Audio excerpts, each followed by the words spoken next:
दावा करता है हमारे यहाँ से पेपर ही लीक नहीं होगा।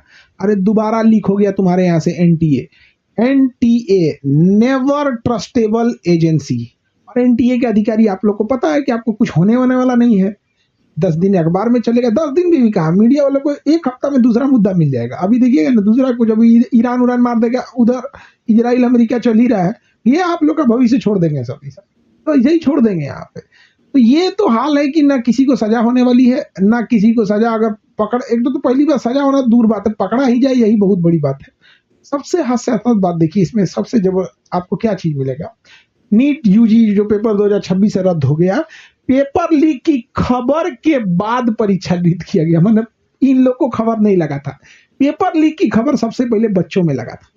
यानी बच्चों ने जब हल्ला करना चालू किया कि सर ये तो पेपर पूरी टेलीग्राम पे फैला हुआ है और ये पेपर पूरा व्हाट्सएप ग्रुप में है, केरल के किसी कोचिंग में धड़ाधड़ क्वेश्चन लड़ रहा है, पूरा का पूरा लड़ा दो क्वेश्चन, तो जाके इन्होंने रद्द किया यहाँ पे। अदरवाइज में अगर पेपर नहीं रद्द होते, अगर हल्ला नहीं होता तो नहीं रद्द करते। इस देश में एक बहुत खतरनाक चीज क्या चल रहा है पता है? बहुत से ऐसे एग्जाम हैं जिसका एग्जाम कंडक्ट हो रहा है, फाइनल रिजल्ट आने के बाद उसमें ज्वाइनिंग, सिलेक्शन, सारी चीजें प्रोसेस हो रही है, पता ही नहीं चल पा रहा है कि पेपर रद्द था। वो तो बच्चों ने हल्ला कर दिया तब पता चला, अदरवाइज में, और ये पूरी बड़ी लेवल तक नहीं आते तो ये मानने को भी इनकार कर देते सर एनटीए वाले। तो अगर ये चीजें नहीं पकड़ पाते बच्चे, तो सोचिए आज एक फर्जी डॉक्टर बैठ के एम्स में घूम रहा होता, गवर्नमेंट मेडिकल कॉलेज में करोड़ों की सीट पे बैठ के फोकट का बन जाता। तो ये बड़ा खतरनाक है। नीट तो रद्द हुआ, प्रधानमंत्री और सरकार को क्या करना चाहिए? एनटीए को भी रद्द कर देना चाहिए।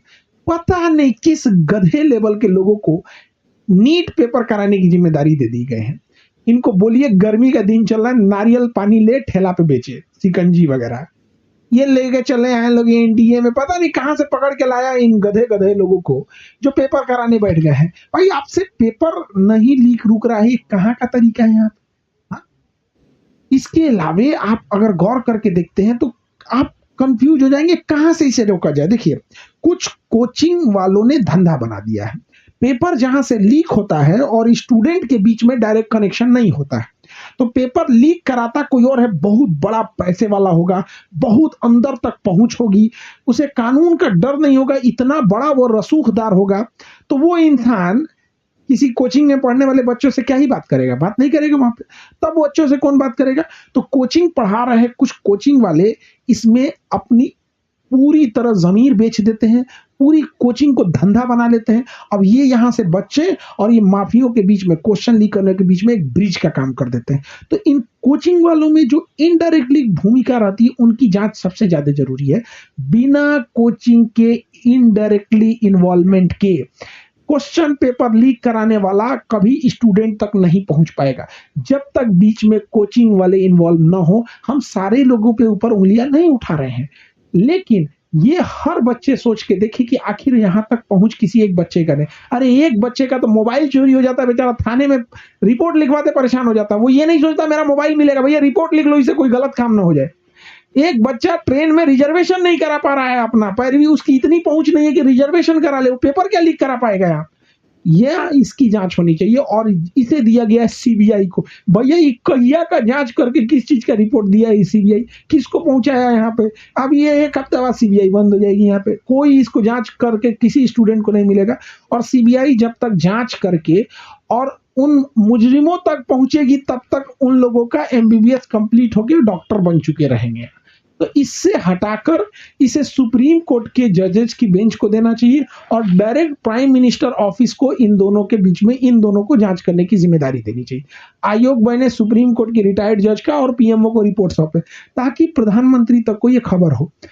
हमें जहां तक लगता है कि जो अधिकारी बैठे हैं प्रधानमंत्री को चारों ओर से घेर के, वो ये खबर ही उन तक नहीं लगने देते हैं, या लगने देते हैं तो नॉर्मल खबर बता के करते हैं। और वही ट्रंपवा पे कोनो ईंटा चला दिया था प्रेस कॉन्फ्रेंस में, ईंटा चला दिया था तो खबर दे दिया सब, इन देखिए देखिए वही ईंटा चला दिया है यहाँ पे ट्रंप के ऊपर। खैर वो इंटरनेशनल मैटर है, लेकिन ये राष्ट्रीय मैटर है। 20 से 30 लाख बच्चों का भविष्य डायरेक्ट इन्वॉल्व हो जाता है इसमें उन बच्चों का मनोबल कहाँ बचा होगा? उसे पता है, हर बच्चे को पता है कि अगर हम प्राइवेट कॉलेज से मेडिकल करेंगे, एमबीबीएस करेंगे, तो 1 से 1.5 करोड़ रुपए का खर्च आएगा।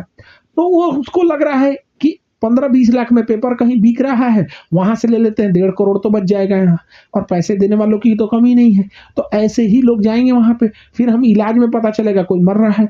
तो कई जगह जरूरत है इस चीज को कंप्लीटली रोकने की। और अगर हम नहीं रोक पाए तो आज नीट का पेपर लीक हो रहा है, कल जेई का होगा, परसों यूपीएससी का होगा, फिर भ्रष्ट अधिकारी बैठेंगे, कल को देश की खुफिया जानकारी बाहर जाएंगी। तो ये केवल एक नीट पेपर लेकर नहीं सोचिए। अच्छा, उनका क्या कर रहे हैं, री एग्जाम आयोजित कराई जाएगी, तिथि बताई जाएगी, ठीक है, रजिस्ट्रेशन नहीं लिया जाएगा। एहसान कर रहे हो ससुरे तो नहीं। नीट ये जवाब दे एनटीए कि तुम रजिस्ट्रेशन नहीं लोगे, जिन बच्चों ने होटल में रुके होंगे, उनका जो ट्रेन से किराया दे के गए होंगे, भूखे पेट बच्चे सब 2 टाइम की जगह एक ही टाइम खा के गए होंगे, चलो रहते, कई बच्चों के पास होटल का पैसा नहीं होता, रेलवे स्टेशन के किनारे 20 रुपए की प्लास्टिक बिछा के सो जाते हैं, उनका क्या होगा। बहुत से ऐसे बच्चे होंगे जिन बच्चों को शायद दोबारा उन 100 किलोमीटर 400 किलोमीटर दूर सेंटर पे जाने के पैसे नहीं होंगे। एनटीए को क्या पता कि कितनी दिक्कत होती है। एनटीए के बैठे अधिकारी कभी लड़कियों के बारे में सोचे हो? लड़कियों को एक बार फेल होती है ना, लड़के जब फेल होते हैं तो उन्हें दोबारा मौका मिलता है, लड़कियां फेल होती है उन्हें शादी ब्याह करा के भेज दिया जाता है। अरे बेवकूफों, एनटीए वाला सोचो उस लड़की पे क्या बीतेगा जिसने सपना देखा था कि हम एमबीबीएस डॉक्टर बनेंगे, वो व्हाइट एप्रन पहनेंगे, गले में स्टेथोस्कोप होगा, हम मरीजों को इलाज करेंगे, मरते हुए इंसान को बचाएंगे। उस लड़की को तुम्हारे पेपर लीक करने की वजह से न जाने कितनी लड़कियों को शादी ब्याह करके जिंदगी भर रोटी या चावल झाड़ू पोछा में लगा दिया जाएगा। सोचा है कभी एनटीए तुम्हारे कह देने से रजिस्ट्रेशन फीस नहीं लेंगे, इससे ज्यादा पैसे उन लोगों के लग गए, और जो मनोबल टूटा, वो जिन बच्चों के अच्छे एग्जाम गए थे उनका क्या होगा, वो तो डिप्रेशन में चले जाएंगे।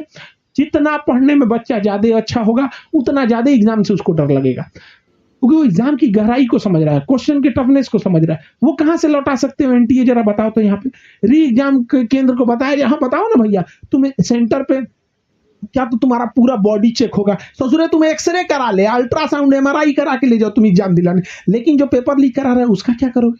हाँ बताओ, गजब बात है। री एग्जाम का एडमिट कार्ड जारी किया जाएगा, ये सब बर्बाद कर दिया मनोबल। और बच्चे लोग, आप बताइए, पता नहीं सहमत होंगे कि नहीं, लेकिन हम आपको बताते हैं कई बार क्या हुआ। जैसे 1997 में आईआईटी होता था, आईआईटी जेईई, इसका पेपर लीक होता है। अब देखिएगा 2015 के आसपास एक बार एआईपीएमटी का लीक होता है, 2024 में नीट। इन तीनों चीजों में एक चीज गौर कीजिएगा, इसके बाद जो री एग्जाम्स होते हैं या अगला जो पेपर आता है वो इतना टफ बना दिया जाता है, इतना हार्ड बना दिया जाता है कि बच्चों के लिए सरदर्द हो जाता है।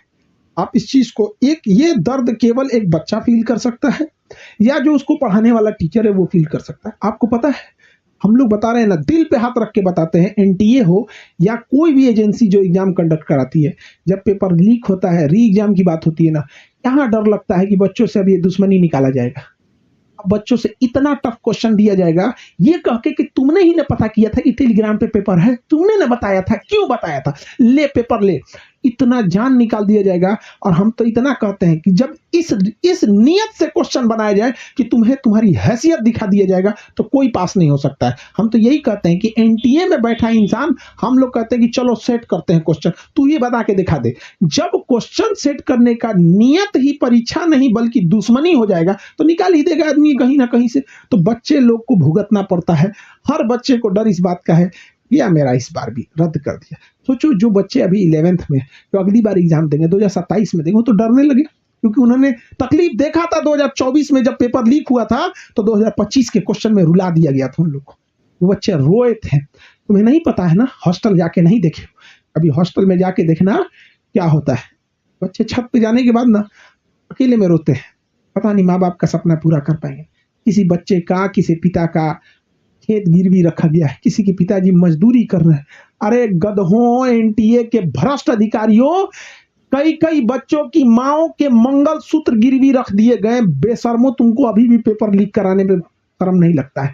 इनको तो इतनी बुरी सजा देनी चाहिए कि आत्मा कांप जाए इन लोगों की। पेपर लीक करने वालों को फांसी के नीचे कोई सजा डिजर्व ही नहीं करते हैं ये लोग। इन लोग को कहीं से अधिकार नहीं है घूमने का, छुट्टा घूमते, लेकिन उनको कोई सजा नहीं मिल पाती। बच्चों का तकलीफ, इनको लगता है कि दोबारा फॉर्म नहीं भरेंगे तो हो जाएगा। जिसका 400 किलोमीटर दूर सेंटर दिया तो उसको टिकट नहीं मिलता है। सोचिए, ये गर्मी में आपको एसी में गर्मी लगता होगा यहाँ पे, वो धूप में बेचारा जाएगा वहां पर, उसका कोई भरपाई नहीं कर सकता है। सोचिए बच्चियों के साथ क्या दिक्कत होता है। तुम गधों को क्या समझ में आता है, तुम्हारे यहाँ कोई जाता है एग्जाम देने? बच्चियां जाएंगी, उनके साथ ही गार्जियन जाएंगे। भीड़ में देखो, ट्रेन में कितना भीड़ होती है। हाँ, ट्रेन थोड़ी ना चला दिया जाता है कि आज नीट का पेपर है, एक्स्ट्रा ट्रेन चलेगी। पता है वहां 20 गुना ज्यादा भीड़ जाने वाली, लेकिन ट्रेन वही रहेगी। उस पे से उसको डर होता है लेट ना हो जाए। होटल 4 गुने महंगे कर दिए जाते हैं उनके लिए। आप कभी ठीक है, देखिए एक स्टूडेंट की जिंदगी, पेपर लीक यहाँ पे उब गए हम लोग। अब पेपर कोई होता है ना, दो चीजें दिमाग में चलती हैं। एक हिस्सा कहता है कि पेपर खत्म हो गया, हम लोग डिस्कशन कराएंगे कि बच्चों मिलाओ, देखो तुम्हारा कितना मार्क्स आ रहा है, तुम्हारा कितना आया। कोई कह रहा सर मेरा 700 आ रहा है, कोई कह रहा है 680, कोई बहुत सारे बच्चे 720 में 720। अब तो कुछ तो पहले ही 720 में 700 ऑल इंडिया रैंक 1 आ गया था। कुछ तो केरला वाला कोचिंग हुआ तो पहले ही निकाल दिया यहाँ पे। कुछ बच्चे, देखिए हर तरह के बच्चे होते हैं, कोई रैंकर होता है, कोई एम्स लायक होता है, कोई होता है गवर्नमेंट मेडिकल के लायक, हर लेवल के बच्चे होते हैं। तो आदमी खुशी मनाता है कि इसका भी सिलेक्शन होगा, इसका भी होगा, डिस्कशन कराएंगे।